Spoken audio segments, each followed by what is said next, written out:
Have you ever found yourself out there caught in a storm wondering, when's the helicopter going to be here? How are we going to get this patient out of the wilderness? Well, here at the 2023 MRA conference in Flagstaff, Arizona, we'll be learning a little bit about helicopter techniques, rescue, timing, ingress, egress, what to do with them, how to call for them, how to work around them, how to be safe with them, and how they can be used as a tool to help our patients in the work that we do as MRA members. Also at this conference, I'll be learning from a variety of other experts on several topics. So I invite you to come join us this year and next year as we get together and sharpen our skills as MRA members. See you soon.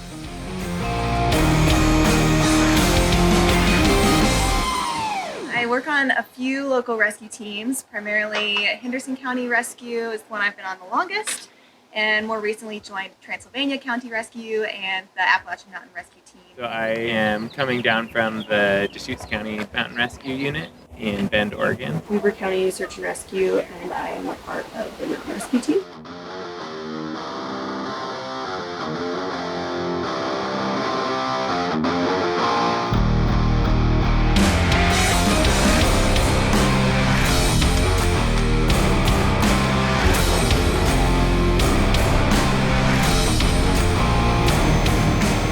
For this day's operation, we were focusing on a low hover environment of coming in and doing a low hover ingress and egress. So what that looked like is we were largely sheltering in a pre-designated location. The helicopter was coming into that environment, and then we were waiting for direction from the rescue technician. Walking in and just being aware of the helicopter's position and the rotor blades, and as you're approaching, making sure that your partner is crouched and that you have some sort of contact so that you're able to communicate.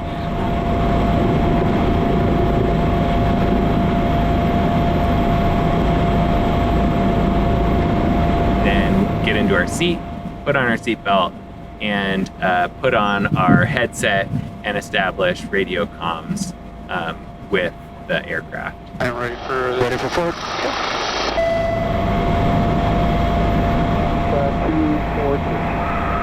In Cap 242, we don't have radar out here, so if you can give us a little bit more of a heads up before you enter the Delta. Egress was very similar, waiting for communication from someone on board the aircraft. Visual or auditory signal from the rescue specialist, who is going to wave to us to tell us to start disembarking the aircraft.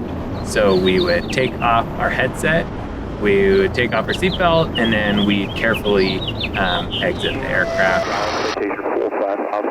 On the step. On the skid. Down.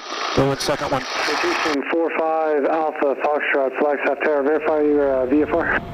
We had to exit the helicopter, making sure we were staying low and stepping gently. And identify and maintain a safe position and waiting for the helicopter to disembark. Cherokee X-ray, Yankee Bravo, Skylane. First one's on the skid. Flagstaff Tower X-ray, Yankee Bravo. Alright, second one's coming on the skid. Inside.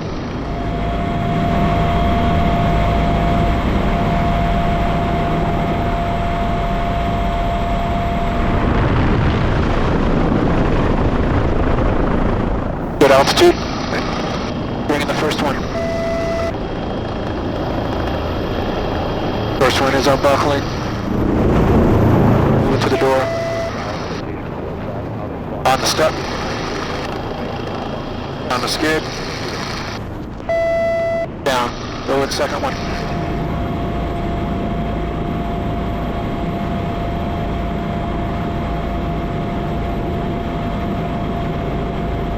On the step.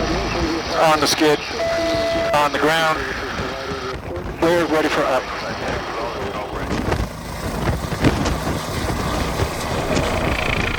The hover ingress and egress training is designed so that we can train people that we may have to put in or take out of rescue scenes.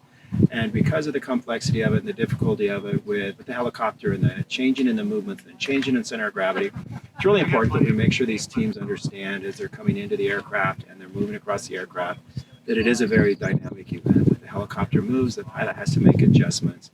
And so as they're climbing in and out of the aircraft, being smooth, putting gear in, keeping that center of gravity in close so that we don't take a chance on someone falling off or getting injured or pinched between a rock and the skid or their knee or ankle twisted with the skid.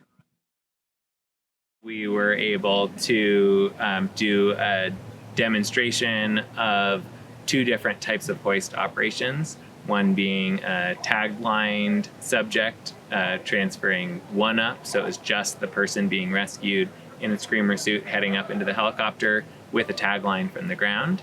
And then the second half of that was the second person, who was myself, heading up into the helicopter with an attendant and without a tagline in a dynamic hoist operation. TFC there. Obstacle clearance, we've got the upsloping terrain left and right, and then off the nose, and obviously the winds are an obstacle today too, so I'll keep you posted on any change in TFZ there. Copy. SO ready for skid? Ready for skid. Then on a little cable, empty hook in hand, connecting weights to an empty hook. Empty weights are connected, taking out slack. RS is on the skid, Orca is attached. SO's ready to hoist. Ready for hoist. Clear to start your run-in, advise you lose sight of the target, I'll take the con. Starting run-in, roll back. Tail is clear, weight's clear. 2, 1, easy forward 5, hold your right. TFZ is right below the aircraft. 14 feet of cable out. RS is 1/3 of the way out. Taking out slack. Hold position, hold position. RS is on the deck. Fly away for the obvious reasons, right? It's just a distraction. It's windy. It's just get out of there. Yeah. Let these guys do their work.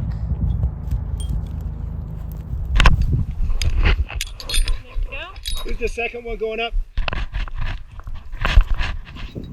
Single up, hot seat, tagline attached, aircraft has the offset, coming around for the setup.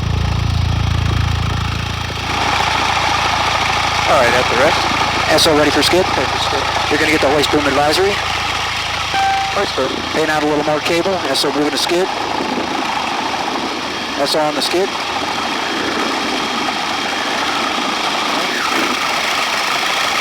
Boomed out all the way. SO ready to hoist. Ready for hoist. Line is tensioning, prepare to take the load. Ready. Taking the load. Power check. Tagline attached, load is on the deck. Holding load. Tagline is broken away, forward 30, forward 30. Load is halfway in. Load is approaching the skid. Load is just above the skid. Load is at the skid, connecting Orca. You can slow your speed at this time. Orca is attached. Orca is attached. We can slow it down. Good job, Jonah. Yeah, you as well. I'm going to boom in just a little bit. I'm moving into the cabin. Copy. Booming in.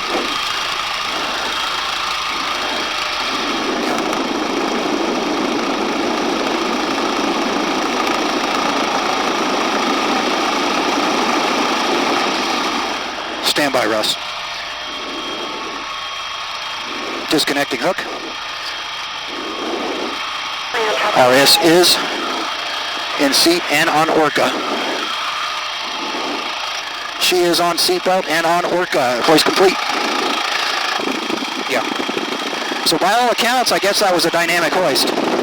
She broke at about, I want to say like 15 feet. Oh, it was early, yeah. Yeah, it was really early.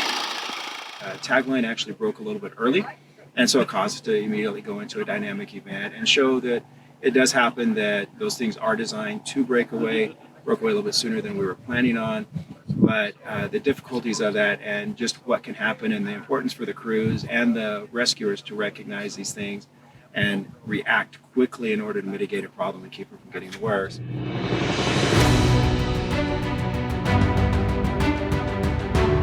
It is knowing the familiarity, knowing capabilities, knowing what each of their local aircraft can do, and then their role with those aircraft, from communicating to landing them, to actually getting in and out of the aircraft, to utilizing them for rescues. Well, hopefully just an understanding of these helicopter operations, for egress, the hoist operations, just to get a kind of a broad picture of the type of rescues that can be performed. So the more that they practice, the more familiar with the complexities of it, the difficulties of it in a controlled environment, then the more likely they are to have a successful event or a successful rescue. In particular, we learned about the safe operations in this environment with this aircraft. So we highlighted the importance of doing these trainings and interacting with whatever air services are available where you're at. 3 key takeaways from today's class: get on the helicopter very softly so you don't rock the boat too much. Secondly, keep a tight kit so that you don't have items flying all over the place. And thirdly, just being super aware of the blades and the rotors, always identifying where they are and making sure that you're staying very clear of them. The importance of training with whoever your local providers are, the importance of establishing a relationship and trust with those agencies, so then they can trust the information that you're sharing with them is what they need, and you can work to help each other out. Being aware of the aircrafts that we use in our area and what their procedures are was a key takeaway, and I'm super excited to take that back to my team. The classroom session was fairly quick and brief, but during that time we got a good picture of what the day is going to look like, where we're going to be, and a couple of safety precautions about helicopters and what to be aware of. We spent a lot of time working on the safety and operations of what the day was going to look like and helicopter operations for what was going over today, which was largely around low hover ingress and egress out of helicopters. And we reviewed the different learning modules that are on Mountain Rescue Association's website. So just a quick refresh of those, and then talk about what to expect, our agenda for the day.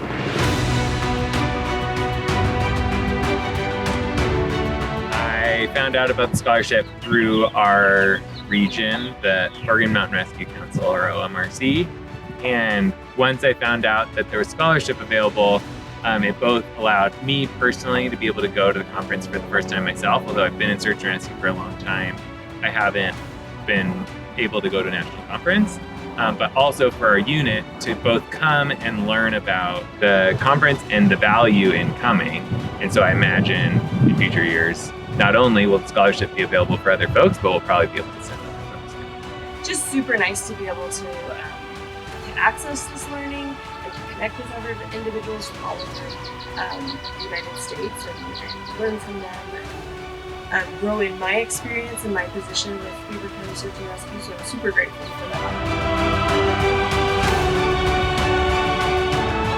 Conference was super cool. So this is my first conference. And it's a great first conference to attend. This is just being able to experience how individual units are dealing with the same challenges that we're having and trying to figure out the creative solutions that other organizations have used. During the conference, those classes are great, but they're short. And so the pre-conference really gives you a lot of time to dive into the topics. Just a lot going on, and which makes it really fun to be here learning, but also connect with my team in a way that I probably wouldn't have an opportunity to had I not attended. The learning is just exponential. Accessing different sessions quickly and easily. There are places in the country and other organizations that have different resources that you can learn to advocate for wherever you're at. Biggest piece of advice is come. I remember 5 past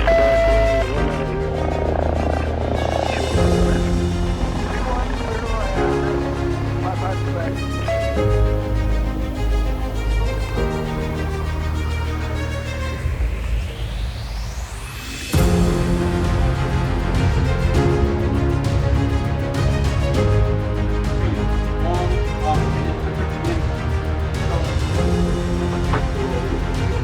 Want to leave a tail of that quick plot outside of the book. Even if you're going to do more quick plot into more into it, you can use multiple quick plots. Leave the tails out. What that does is that allows the electronics to